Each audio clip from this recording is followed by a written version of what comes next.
The dinner rush had barely begun when trouble walked in. Three men in dark jackets swept the room with their hands buried deep in their pockets. Predators. Grace Whitman didn't notice them at first. She was still doing her job the way she always did, carrying plates, offering polite smiles, trying to survive yet another exhausting shift at the last stop, a grimy 24-hour diner sitting on the edge of the industrial district on the outskirts of Dallas. But he noticed. At the table tucked into the far corner of the bar and grill beside the warehouse, Nathaniel Callahan, the man people in this area whispered about, with an old quiet nickname, the Undertaker without a gun, was watching. He saw the way the three men tracked every one of her movements. He saw the scrutiny in their eyes, the murky whispers, the smirks tugging at their mouths each time the young woman walked past. And he saw how they watched her, as if they had already decided she was the prey they would take home tonight. Grace remained completely unaware. She was 23, an independent woman, tough, and used to protecting herself. Someone who had worked countless manual labor jobs to pay off her tuition and the medical bills her mother had left behind. Tonight was no different from any other night. She wore her faded blue apron stained with coffee and grease, moving strictly on muscle memory between the tables of tired truckers and factory workers. When she walked past Nate's table, her hand trembled slightly from the cold or the fatigue or some vague unease she hadn't yet named. Nate reached out and touched her wrist. Not harshly, not threatening. Just a steady, deliberate touch, the kind that belonged to someone accustomed to making life or death decisions. He tilted his head toward her and murmured, his voice low and firm, shaped by years surviving in the shadows. "You're in danger. Smile at me like you love me." Grace froze. Her breath broke. "What?" "Why, don't look," he whispered, barely audible. "They're here for you." Her knees felt weak. She didn't know who they were or why they would come for her, but the severity in his eyes left no room for denial. He stood, placed his hand on her shoulder, a gesture of protection, not possession. Then he spoke loud enough for the room to hear, especially the three men. "Come on, sweetheart, I'm taking you home." The room fell silent. The clatter of silverware stopped. Eyes turned. The three men rose as well, but not fast enough. Because the moment their hands dipped toward the inside of their jackets, reaching for whatever they had hidden there, Nathaniel Callahan moved. And what happened next was something everyone in that room would remember for the rest of their lives. A young woman who had seemed invisible in the churn of the world suddenly became the center of a quiet battle between good and evil, and the truth that would surface afterward about her mother, about the mysterious package that arrived just 3 days ago. One she nearly threw away, about a debt that had never been paid, would shatter everything she thought she knew about herself. Stay until the end, because the real reason those men came for her will make you rethink everything you believed you understood about this story. If you're listening right now, and something in this story touches a place inside you, please take a moment to subscribe to our channel, like, and share this video so we can keep bringing heartfelt stories every day. And if you don't mind, would you tell me where you're watching from? Leave a comment below and let us know which corner of the world this story has reached. We treasure every word you share with us. Grace couldn't remember how she made it out of the restaurant. Everything happened so quickly her mind couldn't keep up. Nate's hand remained firm on her shoulder, not forceful but unwavering. His warmth seeped into her in a strange, steadying way, as if the collapsing world in her head suddenly had a pillar to lean on. He pushed open the glass door, guiding her past the tables where customers now watched them in tense silence. Some recognized Nate and immediately lowered their eyes, as if afraid their gaze might pull them into something too big for them to survive. The three men had left their seats as well. Grace could feel their breath behind her. She didn't need to turn around to know that if she hesitated, if she looked back, everything would explode in an instant. Nate tilted his head, his voice dropping to a quiet rumble. "Keep walking. Don't act scared." Grace's heart pounded so hard it felt ready to burst. She didn't understand what was happening. She was just a 23-year-old woman, working at a roadside diner, living quietly, carrying no grand secrets. But the way those men looked at her, as if they had known her for years, made her entire world tilt. They reached the back parking lot. Nate opened the door of a black SUV. "Get in." "Who are you?" Grace gasped, her legs trembling. What on earth is happening? Nate didn't answer immediately. His eyes swept the lot, calculating, assessing, mapping threat and possibility. "Get in first, then I'll explain." She hesitated only a moment before climbing in. Nate shut the door, walked around to the driver's side and slid into his seat. As soon as he started the engine, Grace saw through the rearview mirror one of the men bursting out of the restaurant. His expression twisted with intent. "They're following us!" she cried, grabbing the edge of her seat with shaking hands. Nate didn't panic. He shifted gears with absolute calm, backing out of the space and speeding through the lot like he had driven this route 1,000 times. Grace turned, seeing a silver sedan flip on its headlights and accelerate after them. "Why are they after me? I didn't do anything. It's not about what you did," Nate said, eyes fixed on the mirror. "It's about who you are, who I am. I'm nobody." Grace's voice cracked as though it might break. "I'm just Grace Whitman. I work 12 hours a day to pay off debts. I don't know anything." Nate glanced at her, his dark brown eyes filled with a combination of resolve and something almost like sympathy. "That's only what you think." He swerved sharply into a narrow alley between two old buildings, then cut the headlights. The silver sedan shot past, unaware the SUV had slipped into the darkness. Nate pressed a hidden button beneath the steering column. The back compartment clicked open, revealing a small weapons locker containing a satellite phone, a radio, and a handgun. Grace stared, stunned. "Who are you?" "This time," she asked slowly, her voice trembling. Nate grabbed the satellite phone and dialed a rapid sequence of numbers. "I'm the person your mother trusted when she had no one left to trust, and I made her a promise." He paused, eyes fixed on the night ahead. "If the day ever came when someone came for you, I would be the first one standing in their way." Grace stared at him, a part of her refusing to believe it. Her mother. Her mother had died of cancer last year. She had spent her whole life as an accountant for small companies. She had never been involved in anything violent or dangerous. "My mom, she was just an ordinary woman." Your mother, Nate said, meeting her eyes, worked for people who were anything but ordinary. And she did something no one else dared to do. She betrayed them. And now you're being hunted because of what she knew or what she may have left behind. Grace pressed herself into her seat, her throat tight, her thoughts fracturing. Suddenly, every tiny detail from the past 10 years, the way her mother flinched when someone knocked too hard on the door, the letters addressed to no one, the tension she dismissed as stress, all of it twisted into something darker. Nate looked down at the satellite phone. It finally connected. He spoke quickly, concisely. "Green code.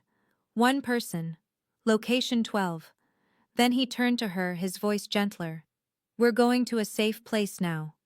Once we get there, I'll tell you who your mother really was, and why you are no longer just an ordinary person." Grace closed her eyes, feeling the world shift beneath her. Yet her hand tightened around the seatbelt. Part of her still refused to believe any of this. But another part, the part that had quietly questioned her mother's past, the part that had sensed truths left unsaid, whispered that perhaps this was the moment she began to learn everything.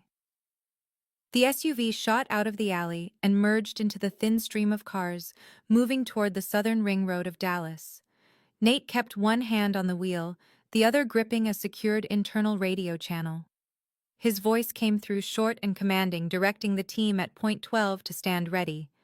Less than half a minute later, a chorus of voices answered, crisp and composed, the sound of men long accustomed to situations where there was no margin for error. Grace sat quietly in the passenger seat, her fingers digging into the door handle, her eyes fixed on the rearview mirror. She had just seen the silver car turn around and race after them. "They've spotted us," she said, her voice dry and depleted. "I know." Nate replied, his gaze steady on the road. He jerked the steering wheel sharply, sending the SUV down a narrow road that cut through an abandoned industrial zone. Behind them, the headlights of the sedan sliced through the darkness like a cold hunting gaze. Reinforcement will be there any moment. Only a few minutes passed before a large truck bearing a waste management company logo barreled out of a side street and blocked the path. The silver sedan screeched to a stop, nearly crashing into it. Two men stepped out of the truck, unarmed but sharp-eyed, standing their ground without needing to say a word. Nate took advantage of the moment and swung the SUV onto a side road leading north. Grace turned to him. "Who are they, my people?" Nate said. "Your mother's people, actually." She opened her mouth, but the phone embedded in the dashboard beeped to life. A small monitor lit up, showing security camera footage from the bar where she had worked her shift. She saw herself walking out beside Nate, then the image of the three men exchanging a few tense words before one of them stepped away from the others and headed toward the back lot. Nate tapped to switch angles and the camera shifted to the bar counter. A man in a white shirt, the bartender, was speaking urgently into a phone. "Do we have someone leaking information?" Grace asked, a crawling chill running up her spine.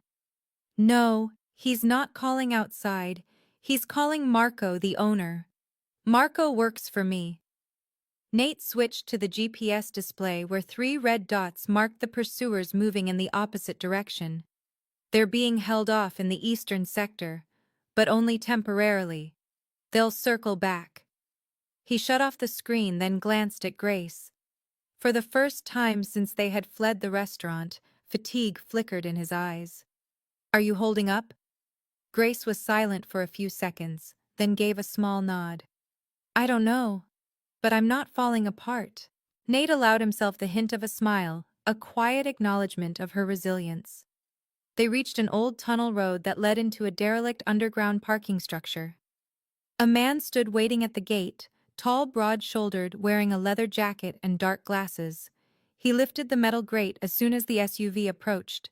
Nate lowered the window, spoke quickly. 15 minutes. I need a vehicle swap and a wipe." The man nodded and disappeared behind the gate. As soon as the SUV rolled to a stop, Nate popped open the back compartment. Inside were a duffel bag and a locked black case.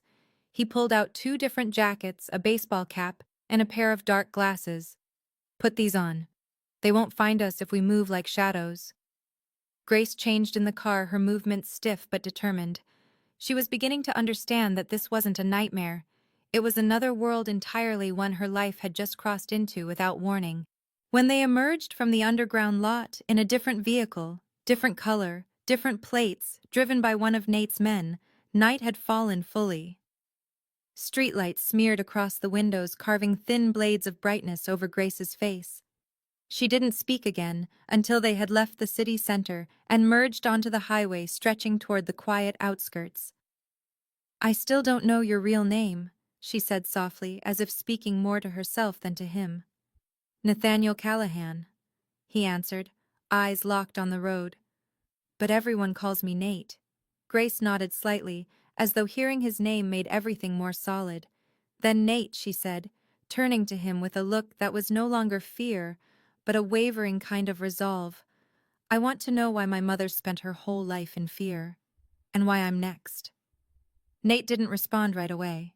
His hands tightened on the wheel as if preparing to open a chapter he knew would not be kind to her. "We're almost at a safe house. Once we're there, I'll tell you everything, but you need to brace yourself. The truth isn't gentle." Grace looked out the window, watching the city fall away behind them. She felt her familiar world slipping out of reach. And yet somewhere deep inside, a part of her, a part that had stayed quiet for years, was awakening. And it wanted answers. The SUV pushed through the silent night, leaving the glow of the city behind and entering the wide, dark stretches of the outskirts, where the roads thinned and the quiet seemed to swallow sound itself. Grace sat unmoving, feeling as though she were being carried through a storm she had no power to stop. Everything that had happened in the past few hours had stripped her life of its shape. Nate glanced at her, then spoke slowly. "We've got a little more to go, but I think you're ready to hear the truth." Grace didn't turn to him, her gaze still pressed to the window. I don't know if I'm ready, but I don't want to be led blind anymore. I need to know. Nate nodded. Your mother's name was Evelyn Whitman, but before she changed it, she was Evelyn Morelli. The name struck Grace like a memory. She had never fully understood something she might have heard once, faintly, perhaps in a half-waking moment, when her mother had murmured the wrong surname. She worked as an accountant for the financial division of the Torino Circle, a criminal organization born in New Orleans that spread its reach into Texas, Chicago, and Florida. They looked like a real estate investment firm on the surface, but underneath they laundered money, smuggled contraband, and carried out contract killings. Nate paused, watching for her reaction. Grace turned to him, her eyes sharper now, edged with disbelief and fear. And my mother was their accountant, yes. But she wasn't one of them. Evelyn was hired because she was brilliant, precise, and discreet. Then she discovered enormous sums disappearing from the system, along with records of special transactions. The first time she questioned it, they warned her. The second time she stayed silent but secretly backed up the data. Nate's hands tightened even more around the steering wheel. 24 years ago, I was just a kid running errands for them. Your mother was the only one who treated me like a human being. She saved me before she saved herself. Grace's lips parted, trembling. My mother never spoke about her past. I asked her once. She said some things were better left untouched. She didn't want you living in fear, and she knew the more you learned, the more dangerous your life would become. But Nate reached into his jacket and pulled out an old photograph with frayed edges, handing it to Grace.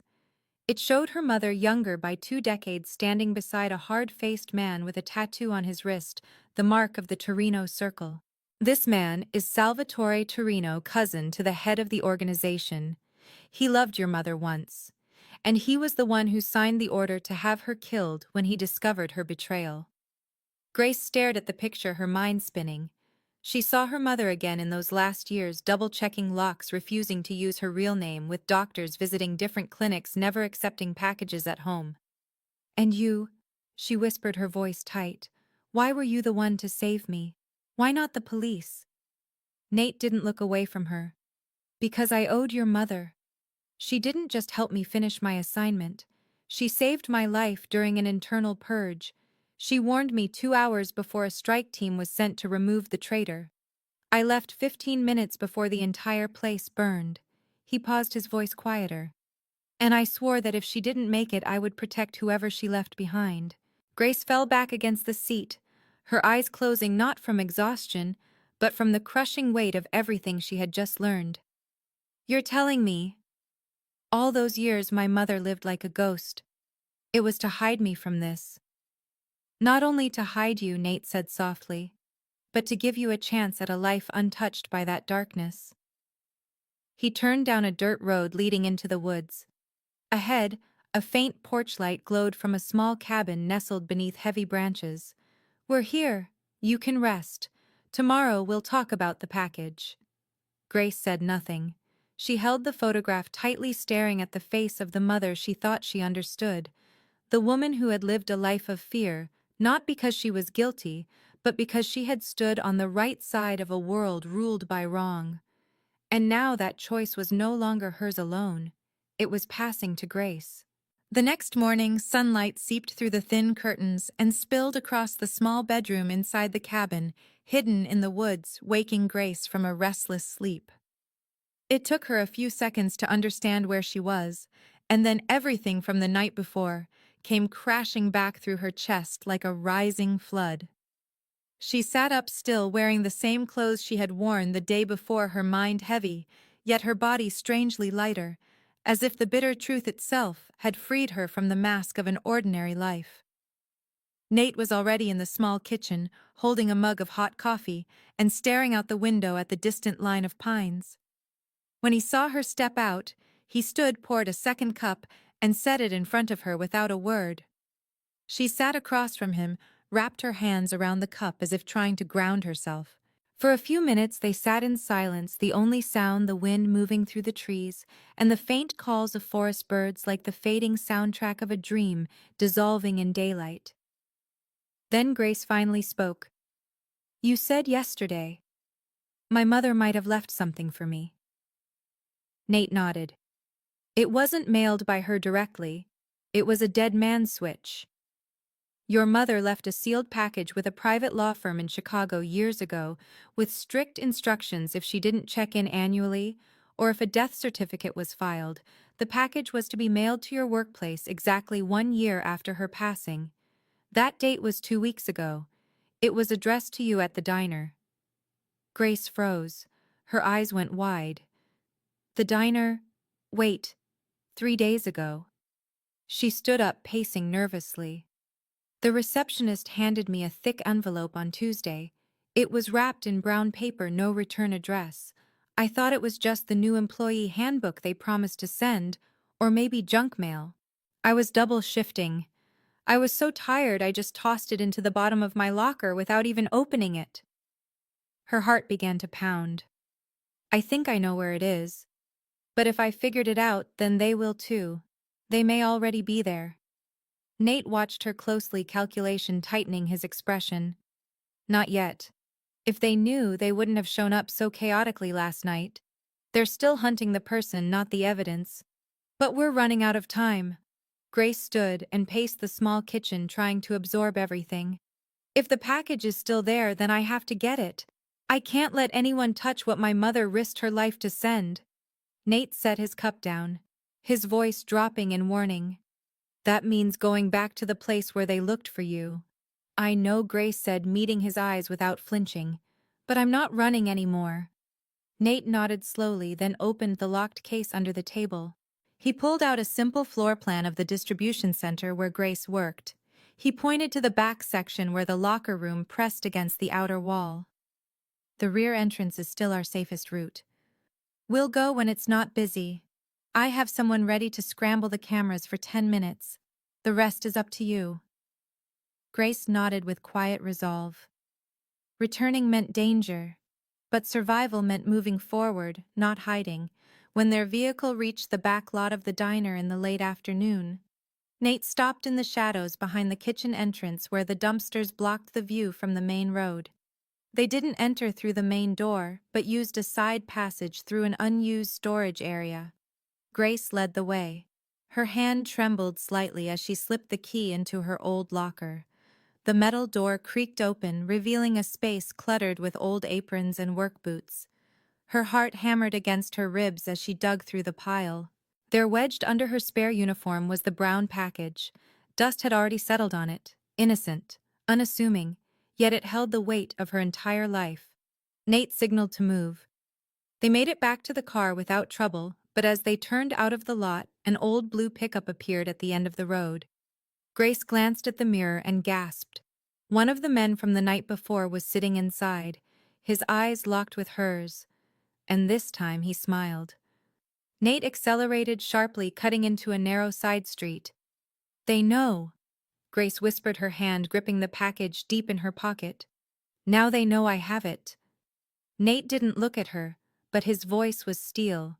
"Then we need to know what's inside before they do." He pressed the accelerator, the SUV fishtailing slightly on the gravel as they shot through the curve onto the main road. Grace clutched the package, feeling every vein in her body tighten like wire. Behind them, the blue truck stayed close.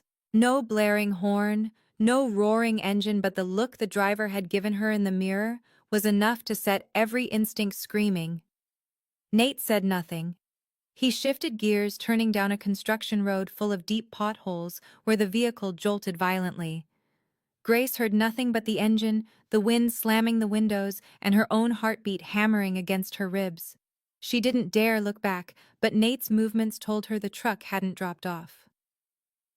2 minutes later, when they burst onto the highway leading north, Nate tapped a button on the console.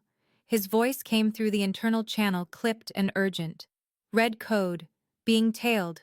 Meeting point station 27. A reply crackled almost instantly. "Received. 4 minutes." Grace turned to him, forcing her voice steady.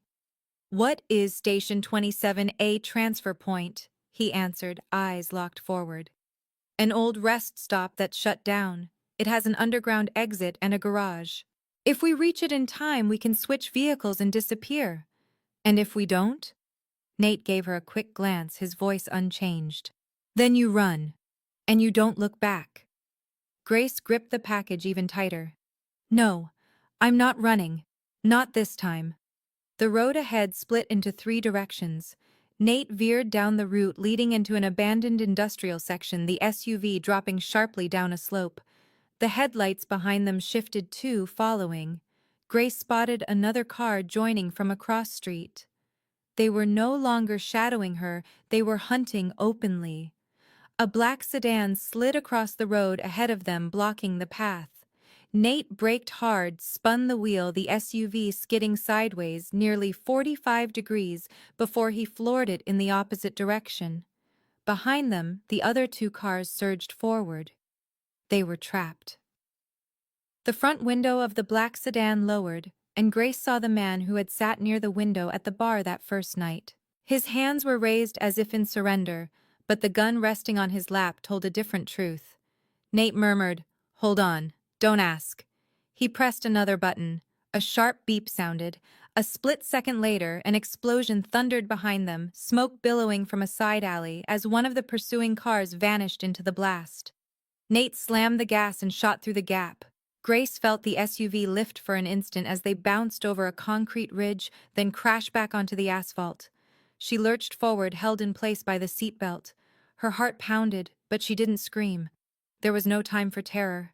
They cut into a narrow street lined with decaying warehouse fronts plastered with peeling posters and broken glass. At the end stood an old auto garage with a rusted sign that still faintly read "Service." A man in a mechanic's jacket stepped out and waved them inside.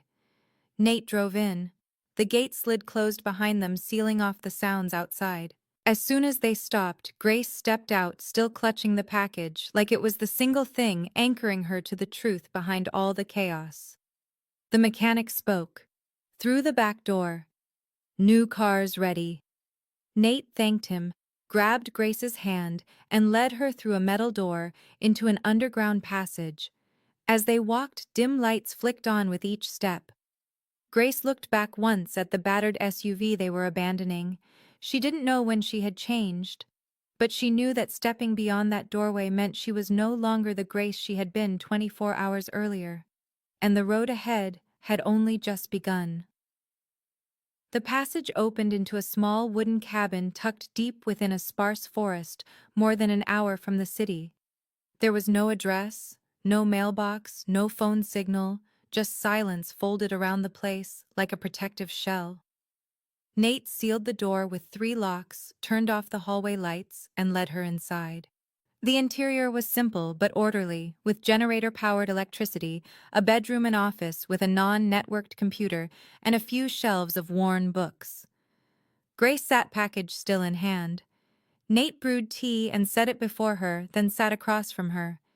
He waited for her to drink, then spoke. "Do you want to know the rest of your mother's story?" Grace looked at him, conflict flickering in her eyes, then nodded. "I need to know." Nate leaned back, the lamplight casting lines of old battles across his face. "I met your mother 24 years ago. Back then, I wasn't an agent. I was just a 14-year-old runaway sweeping floors in their transport warehouse trying not to starve. Evelyn was the only one who noticed me not as a tool, but as a child. She used to sneak me food, asked me about my life, and treated me with a kindness that place tried to destroy." Grace frowned. "Salvatore. He was the man who loved my mother." Nate nodded slowly. He loved her, but his love was possession. When Evelyn refused him, and especially when he realized she had secretly passed information to the FBI, he ordered her death. Nate's voice softened. "That night Evelyn came to me. No makeup, wrinkled shirt, holding a bag of documents. She told me I had 1 hour to disappear if I wanted to stay alive. I asked where she would go. She said only, 'I will vanish, but you must live. And if someday I'm gone, protect the one I love most.' Grace's voice dropped to a whisper. Me. Nate met her gaze. You were her last promise. I didn't know she was pregnant. Not until over a year later, when a letter with no sender appeared in a drawer at my bar. Inside was a photo of you as a baby, maybe a year old, and a single handwritten line. My daughter's name is Grace. Keep your promise. Grace pressed her hands to her face. Tears slipped through her fingers, burning her palms. She had always believed her mother guarded herself because of heartbreak, had assumed the constant moves were because of unstable work. Now the broken pieces of her memories were falling into place. Her mother had lived in shadows, not out of guilt, but out of love for her. Nate stood and crossed to a bookshelf, pulling down a small wooden box. He opened it and took out a worn slip of paper. He handed it to her. This is the note she left with the first set of files she passed to me. Grace unfolded it. The writing trembled, but was clear. If I am gone, find Grace. She knows nothing. But if fate forces her to face the past, please don't let her face it alone. I did the right thing, and I'm willing to pay the price. Grace folded the note and held it to her chest, clutching what felt like the last living part of her mother. Nate turned away, saying nothing, knowing some wounds could not be softened by words. After a long moment, Grace spoke again, her voice low and firm as stone. I won't let her die for nothing. This package, everything she left, I'll use it the right way. Nate nodded. And I'll be with you, because of the promise. And because I believe you deserve the truth. Grace lifted her eyes to his. In them was no longer only grief, but a faint glowing fire. No more running, no more silence. It was time for the darkness to retreat.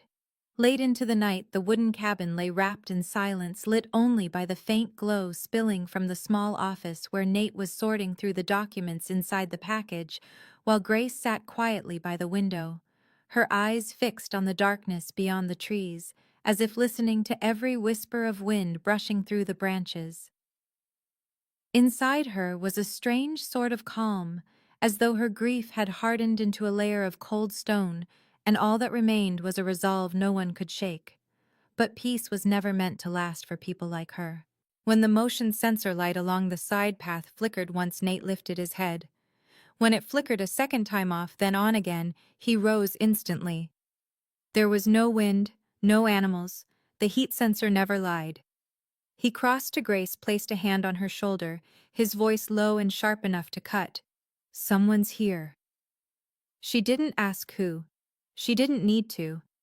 They had been found sooner than he predicted. She rose, took the envelope of documents, her expression no longer fearful but ready. Nate opened the safe, pulled out a handgun, and 2 radios, one for him, one for her. Head for the basement. Use the secondary exit. I'll hold them off. Grace shook her head. No. We leave together. Nate held her gaze for one brief breath, then nodded. They moved toward the back of the house, but before they reached the basement door, a sharp whistle sliced through the air, followed by the shatter of glass. A bullet shot through the front window, burying itself in the wooden beam, not half a hand's width from Grace's head. Nate pulled her down, rolled them behind the sofa, and whispered fiercely, "They're coming from the north. At least 3. Grace grabbed the radio. Can we use the warehouse route? Nate checked his gun, loaded the magazine, and nodded. But we have to move. He hit the emergency switch. A red light began to flash, a preset signal to alert the outer guards hidden in the woods. The back door opened. They ran into the night. Footsteps thudded around the front of the house. Metal clanged. The intruders were done hiding. They had not come to scout, they had come to take or to kill. In the darkness, Grace stayed close to Nate as they sprinted along the camouflage trail covered with dry leaves and brush. Nearly 20 yards behind the cabin, a small metal hatch came into view. Nate shoved it open and they slipped inside, sealing the door before turning on their flashlights. The escape tunnel connected to an old storage shack at the forest's edge, where a spare vehicle waited beneath a weathered tarp. They had barely made it 10 yards when footsteps echoed behind them. The intruders had found the tunnel. Nate stopped, pushed Grace ahead. Run. No. Nate turned, gun raised, his eyes leaving no room for argument. Grace clutched the documents, tears rising silently as she forced herself forward. Her heart pounded, breath tore at her lungs. A gunshot cracked behind her. Then another. A third. Silence swallowed the tunnel. She nearly collapsed when she reached the door at the far end, forcing it open, before stumbling into the abandoned storage shack. The vehicle waited as promised. She ran around to the back, opened the trunk, and pulled out the spare gun Nate had given her days ago, her hands shaking as she checked the ammunition. She didn't know what she would do with it. She only knew that if Nate did not come out, she would go back in. But then the hatch burst open and Nate emerged, jacket torn, shoulders soaked in blood, but eyes blazing. He slammed the hatch shut, locked it, and motioned her toward the car. Without a word, they climbed in. Nate started the engine, the vehicle growling, as it shot through the wide door of the shack and onto the dirt road. As they turned onto the narrow path leading to the main road, headlights approached from a distance. But this time, they had a head start. Grace gripped her seatbelt, looked at Nate, her voice thick. "You're hurt." Nate glanced at her steady, even while steering through the rough turns. "Just a scrape. What matters is that you're alive." Grace said nothing. She understood now that every choice they made was a choice between life and death. And behind them the people hunting them had not given up. But now she understood something deeper. Her mother had once run, because of love had once sacrificed everything for her daughter. And now if she had to face what was coming, Grace would fight for that memory, that promise, and for herself.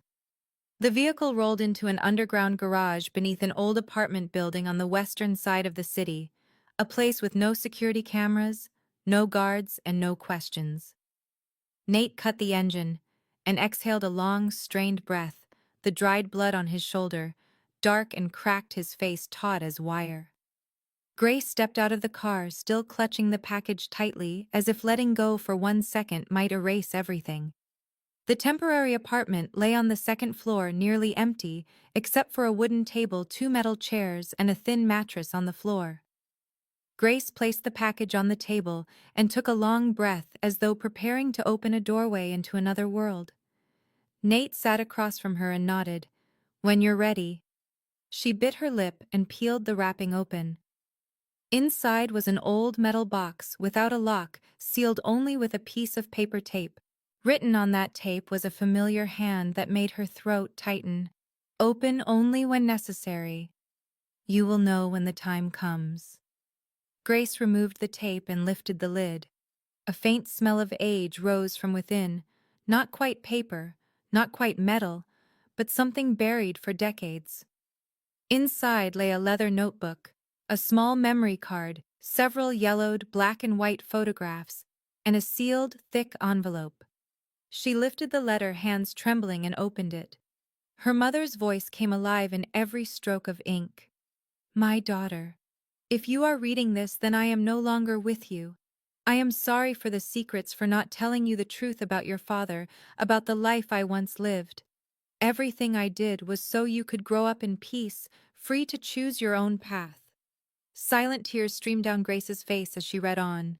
Her mother described the years inside the organization, how she discovered illicit transactions, names of powerful figures in politics, banking, and crime, all bound by cold numbers and shadow networks. She wrote about the night she witnessed an internal execution, the victim a young woman in accounting who had once helped her. That was when she knew she had to leave or die. "I could not raise you in fear as I lived in fear," the letter read. "So I copied everything, encrypted it, and hid the evidence on this memory card. The notebook contains all the codes and information you need to understand it." Grace set the letter down and opened the notebook.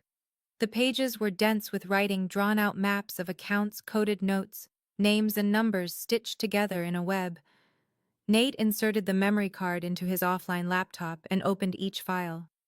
The screen filled with corporate logos, bank records, charity foundations, all connected to shell companies, internal reports, leaked emails. Then a video file appeared. Nate clicked it. A grainy image of Evelyn filled the screen. her face thinner eyes exhausted but unbroken. If you're watching this, I'm gone. I leave these files not for revenge, but for closure. The people behind the Torino organization are not just criminals, they hold power in government media finance. If no one stands up to them, they will continue unchecked. I lived my life in fear. I do not want my daughter to do the same. Grace turned away, sobbing. Nate placed a hand on her shoulder. You can walk away if you want. She shook her head. No, I can't. My mother carried these secrets for half her life so I could have freedom. I won't waste it. Nate looked at her, something long lost flickering in his eyes. Then we finish this. Together. And this time, no one runs. Grace held the notebook to her chest, staring out the window at the city lights winking in the night. Her mother had lived in darkness, but now the truth flickered like a small flame. And she would be the one to keep it burning. 3 days later, the silence of the safe house was shattered by a ringing phone. It was the old burner phone Grace had left with Jody for emergencies, a number no one else knew. Grace answered, her hand trembling. Grace! Jody's voice was cracked, sobbing. Please! They're here!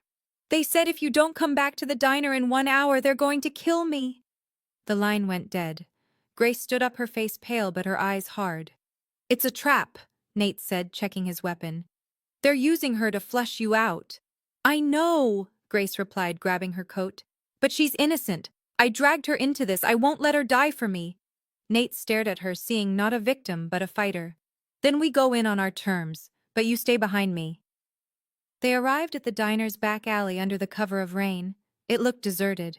Nate signaled for Grace to wait while he checked the perimeter, but suddenly a scream pierced the air. Jody's scream. Instinct overrode caution. Grace bolted toward the back door before Nate could stop her. She burst into the kitchen. Jody was there, huddled in a corner, bruised but alive. She looked up, eyes wide with terror, not relief. Grace, run! But it was too late. Before she could turn, a heavy hand clamped onto her shoulders, spinning her around. A tall man stepped out from the shadows of the pantry, a gun pressed firmly against her side. Jody buried her face in her hands, sobbing. I'm sorry, Grace. I didn't have a choice. The man didn't let Grace speak. He slammed her against the counter. She tried to fight, aiming a kick at his shin, but another man appeared from behind and struck her hard on the back of the head. The world spun violently, and darkness swallowed her instantly. When she came to, she was tied to a wooden chair in a cold room, a harsh fluorescent light burning into her eyes. A stranger sat across from her, his voice steady and hard. Evelyn was your mother, wasn't she? You know what she left behind? Grace said nothing. The man approached and tapped her cheek. You have 2 choices. 1, give us the full data copies. 2, you never leave this room. Grace gave him a cracked smile, blood already dried on her lip. What about the 3rd choice? I hand everything to the FBI and drag all of you down with me. The man stared at her for a beat, then gestured to his men. Take her. Rough hands lifted her from the chair, but at that moment the metal door behind them burst open. 2 gunshots split the air. 2 guards collapsed. Through the gun smoke, Nate stepped forward, his weapon raised, his eyes blazing like wildfire. Anyone who touches her dies. Grace broke into tears, not from fear, but because in a world that had turned its back on her, one person still came every time he was needed. Nate lifted her to her feet, leading her out as the sound of sirens wailed in the distance. And in that moment, Grace understood more clearly than ever, betrayal could come from those closest to you. But true loyalty often arrived from the last place you expected. After Nate rescued Grace from the abandoned warehouse near the southern docks, they did not return to the safe apartment, but instead chose a new hiding place tucked deep inside a sparse suburban neighborhood, a place without cell reception and without a single suspicious soul passing through. Grace sat on a wooden chair near the window, her hands wrapped tightly around a cup of coffee, though her gaze drifted far into nothing. Nate leaned against the table studying her face, as though he needed reassurance she was still intact. But Grace didn't need to ask what was running through his mind because the same thing was running through hers. It was time to stop running. What her mother had left behind was not just a final message or proof of crimes. It was the only opportunity to end everything. Nate pulled out a portable drive, connected it to the laptop, and opened a private encrypted interface with a voice command. Within seconds, all the files Evelyn had gathered towered before them, the list of bank accounts, shell companies' names of high-ranking Torino members, including men who had once sat in the Senate, worn the badge of a police chief, or presided as federal judges. Grace watched each line appear as if each one carved a deeper wound into her family's past. Nate looked at her steady and grave. "You can walk away. Give me the data and I'll handle the rest." But Grace shook her head, her voice no longer trembling. "I can't let my mother die in vain. We release everything, but not in a way they can silence. They would need a two-pronged approach, one to publish the information publicly, to ignite the press and public outrage, and another to hold back the most dangerous core files as leverage, in case things spiraled out of control." Nate knew just the person, a veteran journalist named Helena Ruiz, once threatened for reporting on Torino's trafficking network. If anyone had the courage and integrity to help, it was her. They planned quickly. Grace would pose as an anonymous source delivering the files under strict conditions of confidentiality. Meanwhile, Nate and an old army friend would hand the remaining evidence to an FBI agent named Marcus Lee, a man who had pursued this case for years, but had been suspended for lack of proof. They needed both the press and the law to come crashing down at once. That night, under the dim bulb of the safe room, Grace recorded her testimony. No tremor, no hesitation, just a young woman recounting what her mother witnessed and what she herself had uncovered. She sent the audio, the scanned documents, and the decryption keys to Helena through an anonymous platform. Then Nate drove through the night to meet Marcus, delivering a flash drive with the rest of the files, secret meeting recordings, camera footage of killings, and detailed lists of bribes. Within 2 days, the first exclusive story appeared on the front page of a major newspaper, the truth behind the Torino organization. Explosive evidence exposes a 3-decade criminal empire. At the same time, a federal investigation reopened. Marcus was reinstated, now backed by an entire task force. The Torino network panicked. Some members vanished. Others tried to negotiate, but the wave was already too high to escape.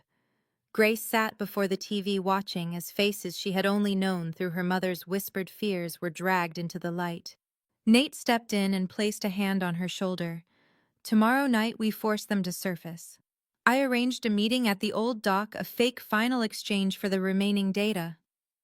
Grace looked at him, something new burning in her eyes. "Resolve." She nodded. This wasn't about revenge, it was about reclaiming her mother's freedom, her own, and the freedom of every life that organization had crushed. Nate held her gaze a moment longer, then spoke like a vow. "It's time the darkness pays, and this time, we don't step back." The old harbor crouched between rusted containers and abandoned piers, haunted by the smell of salt oil and the thin metallic whine of wind scraping against steel. Grace stood in the shadows, wearing an old gray hoodie, staring toward the dim yellow glow beside container number 18. The meeting place she had deliberately leaked through a channel the organization monitored. The decoy flash drive sat in her pocket, filled with crafted false data designed to make them believe they were about to obtain everything Evelyn had guarded. Nate hid above her to the left, crouched inside an old watchtower, his silenced gun ready, his earpiece synced to Marcus's FBI team, now deployed across the harbor in an invisible ring. Every breath, every footstep was calculated. Grace inhaled deeply. She had never imagined she would become bait in a federal sting. But this was the last choice left, and the only way to finish what her mother began. At exactly 10 o'clock, a black SUV slid into the dock, headlights off its engine, growling with a feral patience. 3 men stepped out, one of them, a face Grace would never forget. Vincent Lasker, the man who had run Torino's Eastern financial operations, one of the organization's iron hands. He wore a black coat, strolling with the arrogance of someone who still believed he held power. "Well, well. We meet again," Vincent said with a cold smirk, his fingers resting near his waistband, a silent threat. Grace tightened her grip, voice steady. "I brought what you want, but I want to walk away alive." "Of course," he said, signaling to the man behind him, who opened a leather bag, revealing stacks of silver-wrapped cash and a hidden pistol. "And yours?" Grace held up the flash drive. "Here. But I want to see who's really behind this." "You don't need to know that," Vincent replied, a glint of ice in his gaze. "You're not in a position to negotiate." In that exact second, Nate heard what he had been waiting for crackle through his earpiece. Team 2 in position. 10 seconds. He held his breath, finger on the trigger. Grace remained perfectly still, face to face with the man who had driven her mother into nearly 3 decades of exile. "Then take it," she said, tossing the flash drive. A henchman caught it, checked it, and nodded. But Vincent didn't step back. He stepped closer, eyes narrowing. "You're smarter than your mother ever was." The words stabbed through her chest, sharp and deliberate, but she didn't flinch. Instead, she whispered, "Have you ever wondered what it feels like to be caught?" Vincent froze. "What did you say?" "Because right now," she answered softly, "you're standing in a trap." The command tore through the comms. "Go!" In an instant, blinding white light exploded across the docks as vehicle headlights roared to life.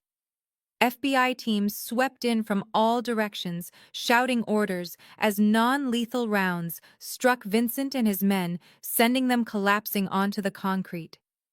Nate charged down from the tower, disarming the last gunman in 3 swift seconds. Grace stood frozen until Marcus appeared beside her, gently pulling her behind the protective line. "You're safe," he said, his eyes locked on the sight of agents handcuffing each man one by one. Vincent was dragged away, still screaming threats. "You think this ends here? There are more of us than you know." Grace watched him go, her gaze no longer frightened but cold and unwavering. "It doesn't have to end," she murmured. "It just has to begin." Nate stepped beside her. "We've just started a war." "Are you sure?" Grace turned to him. "For the first time in my life, I am." A sea wind swept past them, carrying salt and the metallic scent of steel. But inside Grace there was only one thing: life. Her mother had fought alone. But she wasn't alone anymore, and she would see this through. Under the dim light of the FBI interrogation room deep inside headquarters, Grace sat silently, her hands clasped over her knees, the echo of Vincent's furious shouts still ringing in her mind. She had thought the moment would feel triumphant, but it didn't. What curled inside her now wasn't joy, but a hollow, heavy ache, as if removing her past had left behind a cavern that could not be filled. Nate waited outside, leaning against the wall, eyes never leaving the glass panel through which he could see her. He had witnessed countless raids and takedowns, but nothing had struck him like the look on Grace's face. Marcus entered the room with a folder, and Grace lifted her head. He set the papers down, flipped one open, and pushed it toward her. "We verified all the data. And the video Evelyn recorded. It's very clear. Would you like to see it again?" Grace nodded slowly. The small screen lit up. The image quivered, a hospital room, dim light, and her mother's voice, raspy, worn, but unbreakable. "Grace, if you're watching this, I'm gone. I'm sorry I raised you in shadows with more questions than answers. I know I cannot undo that. But you were never an accident. I chose to keep you even knowing danger would follow. I ran and hid and fought so you could live without fear. I didn't get to say goodbye, but you are the one thing in this world I'm proud of." Grace could no longer see. Tears blurred everything. She had not known her mother had died weeks earlier. She had not known that while she left messages, sent voicemails, waited for replies. Evelyn lay alone somewhere, slipping away. This pain was not the shock of discovery, it was a slow burning cut straight through her chest. When the video ended, Marcus simply nodded and left, giving her space. A few minutes later, Nate walked in, placing a warm cup of coffee in front of her. She didn't touch it. "You're angry with her, aren't you?" he asked softly. Grace shook her head. "No. I'm sad. I had a chance to tell her I forgave her, that I understood, but I didn't make it in time. I thought there would be more time." Nate was silent for a long while. "Truth comes with a price. You stepped into the war Evelyn started and you ended it for her. But the cost is something you'll carry." Grace looked at him. "I don't know if I can live with that." "You won't live with it alone," he said. "You have us. You have me." For the first time since the chaos at the harbor, Grace cried not from grief, but gratitude. She still had someone. She pulled a worn leather notebook from her pocket, the one Evelyn had tucked into the package. Inside were scattered notes from years of hiding, sleepless nights, coughing fits, and among them small entries about Grace. She loves sunflowers. At 5, she wanted to be an astronaut. She asked where her father was. I told her he was a good man who had gone very far away. Every line cut into her, but also stitched something back together. A mother who lived in fear but loved fiercely. Grace pressed the notebook to her chest. "Even if she's gone, I'll keep going. Not for revenge, for justice, for the truth." Nate rested his hand on her shoulder, a steady promise he had carried since the first day. He would not let her fall. And from deep within her pain, something fragile but real began to heal. Not completely, not quickly, but enough for her to rise. Enough for her to keep walking forward. After everything finally quieted, Grace moved temporarily into Marco's protected compound, an old villa tucked deep within a pine forest, nearly 2 hours outside the city, a place untouched by sirens or the shadow of those who had hunted her. The silence there felt hollow at first, almost unsettling, but slowly within that stillness, she rediscovered the first breath of peace she had lost during the long stretch of days ruled by fear. Marco kept his habit of sitting alone at the small table by the window overlooking the lake, a tiny espresso beside a half-burned cigar. He rarely spoke, yet every time their eyes met, Grace sensed a quiet, steady kind of kinship, something unspoken and unbinding but strong enough to remind her she was no longer alone. The villa's security system was discreet. Its staff carefully vetted each person, fully aware of their role in keeping her safe, though none of them treated her like a burden or a witness to be sheltered. Instead, they welcomed her as if she were naturally part of the home, as though she were returning family after a long journey. Rosa, the woman who had opened the door to Grace on that first night, became a gentle companion. Every morning, Rosa brewed coffee for them both, and told her stories from long ago, stories about Evelyn, fragments of a youth Grace had never been allowed to know. Through those small pieces of memory, Grace began to feel an invisible thread binding her to her mother, no longer as the distant woman who had lived in silence, but as someone wounded, courageous, and profoundly human. While she recovered, Grace began working with a lawyer Marco had recommended, a woman named Miriam, who specialized in cases involving criminal organizations and underground finances. Together, they analyzed the data from the hard drive, organized the evidence, and constructed files to deliver to federal authorities and the courts. Each time she opened a new folder, Grace felt as though she were stepping further into the world her mother had once escaped, a world where truth was twisted and justice only existed if someone was brave enough to reach for it. Some nights, she worked until dawn, poring over handwritten notes and recordings, feeling her mother's fear, pain, and hope, breathing through every detail Evelyn had preserved. On those nights, Marco would sometimes step quietly into the room, never questioning or interrupting, simply placing a warm cup of tea beside her before leaving again, as if to remind her she had nothing to prove. One afternoon, as she was watering the flowers in the small garden behind the house, Grace looked up to see Nate approaching from a distance. He had stayed away since the case's end, checking in only through occasional messages, but now he stood before her with a stack of documents in his hands and an expression softened by relief. The Bureau has completed the official investigation. Everyone connected to the Torino organization has been indicted. And Grace? He paused, his eyes meeting hers with quiet gravity. Your name will not appear in any public file. You are fully protected. She did not answer, only nodded as she gazed toward the lake, where the day's last light shimmered across the water, like fragments of her own journey. From a waitress drawn by accident into darkness, she was now standing inside a new life, where freedom and choice belonged to her at last. While cleaning her room one morning, she discovered her mother's old scarf still faintly scented with jasmine. Wrapping it around her neck felt like stepping into an invisible embrace, and in that moment she knew that even in absence, Evelyn's love and legacy lived on in her. Family was not always bound by blood. Sometimes it was made of those who stood beside you when the world turned away. And in that quiet villa surrounded by Marco, Rosa, Nate, and others who chose to believe in her, Grace had finally found her own family.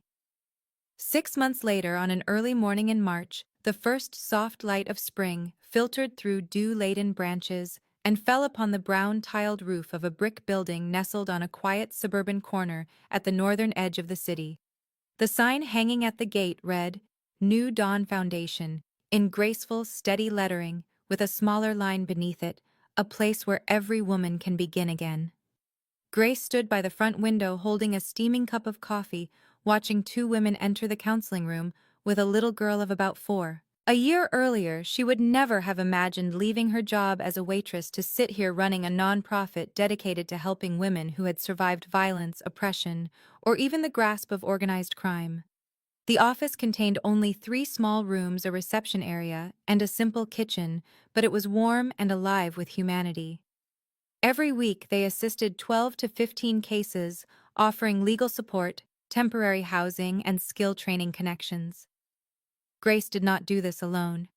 Miriam now served as the foundation's legal director, and Rosa managed the kitchen while becoming a soft, steady presence for any woman who walked through their door.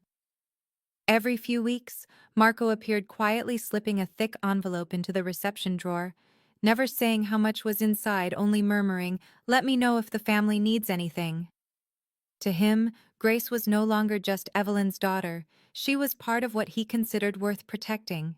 Nate remained as well, no longer working for the federal government, but volunteering as a security advisor, teaching basic self-defense classes on weekends, sometimes walking with Grace around the lake after work. Their relationship carried no labels, no declarations, no promises of forever, only companionship, trust, and the way their eyes always found each other in a crowded room. Grace had refused to return to her old life. She could not go back to the restaurant, could not pretend nothing had happened. She had changed not into someone unfamiliar, but into the strongest, truest version of herself. At a small conference on supporting women threatened by criminal networks, she had said, "Some truths cut like a blade, but it is the cut that lets the light in." One late afternoon, when the office was empty, Grace sat alone reading the journal Evelyn had left behind. She had read it 100 times, but today the sunlight hit the last page at a strange angle. She noticed a faint indentation in the paper, as if something had been written firmly on the page underneath which had been torn out. Pulse quickening, she grabbed a pencil and gently shaded over the indentations. Letters began to emerge, not a letter, a web address, and a password, "My Little Astronaut," the nickname Grace had wanted when she was 5. Grace opened her laptop, hands trembling. She entered the URL and typed the password. A hidden server unlocked. It didn't just contain records, it contained the life insurance file videos of the highest-ranking politicians accepting bribes directly from Torino, evidence her mother had never put on the physical drive for fear it would be destroyed. Grace stared at the screen, tears pricking her eyes. Even from beyond the grave, her mother was still protecting her, waiting for the moment Grace was strong enough to handle the whole truth. That night, Grace sat in her office, the glow of the laptop screen illuminating her face.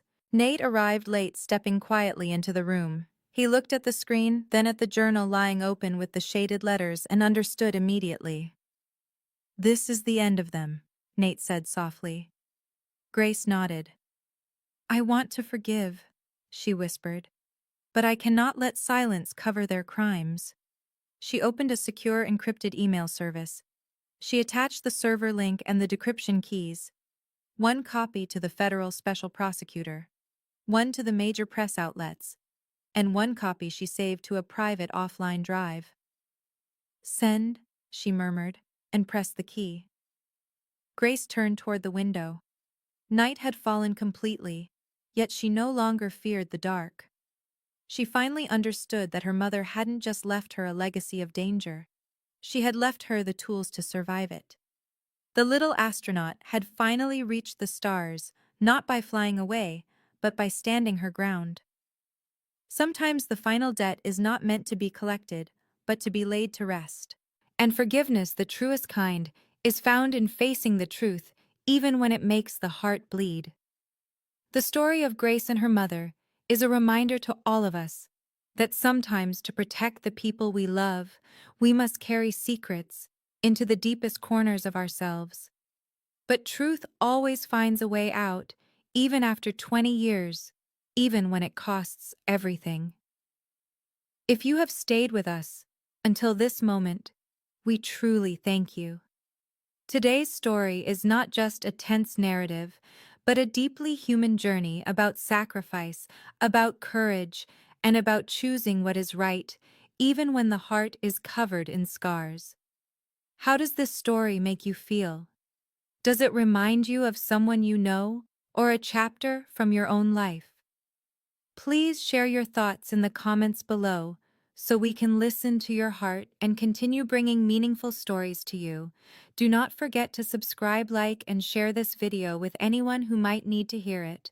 We will see you again in the next story, where emotion becomes the bridge between the heart and the truth. Wishing you good health, a peaceful life, and days filled with warmth and light. Goodbye, and see you in the next video.